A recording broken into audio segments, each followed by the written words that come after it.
ஒரு முட்டாளுக்கு புத்தி சொல்றதுன்றது நமக்கு நாமே ஏற்படுத்திக்கக்கூடிய பெரிய ஆபத்துன்றத சொல்றது தான் இந்த கதை. ஒரு காட்டுல பெரிய மரம் ஒன்று இருந்துச்சு. அதுல ஒரு தூக்கணாங்குருவி ஒன்று கூடு கட்டி சந்தோஷமா வாழ்ந்துட்டு வந்துச்சு. ஒரு நாள் கனத்த பெருமழை பெஞ்சுது. அதனால குளிரும் அதிகமா இருந்துச்சு. அப்போ அந்த மரத்துக்கு பக்கத்துல ஒரு குரங்கு ஒன்று வந்து உட்கார்ந்துச்சு. குரங்கு குளிரால ரொம்பவும் நடுங்குச்சு. குளிர்ல நடுங்குற குரங்க பார்த்து தூக்கணாங்குருவிக்கு அந்த குரங்கு மேல இரக்கம் ஏற்பட்டுச்சு.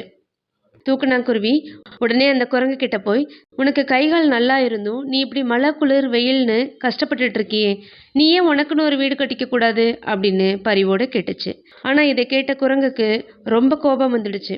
உடனே அந்த குருவியை பார்த்து, ஏய் முட்டாளே, நீ வல்லவனுக்கே புத்தி சொல்றியா? எனக்கு வீடு கட்டுற சக்தி இல்லை, ஆனா அது பிரிச்சு எறிகிற ஆற்றல் உண்டு, இதோ பாரு அப்படின்னு சொல்லி தூக்கணாங்குருவியோட கூட்டை பிச்சு பிச்சு எரிஞ்சிருச்சு. இப்போ வீட்டை இழந்து போன தூக்கணாங்குருவி மூடனுக்கு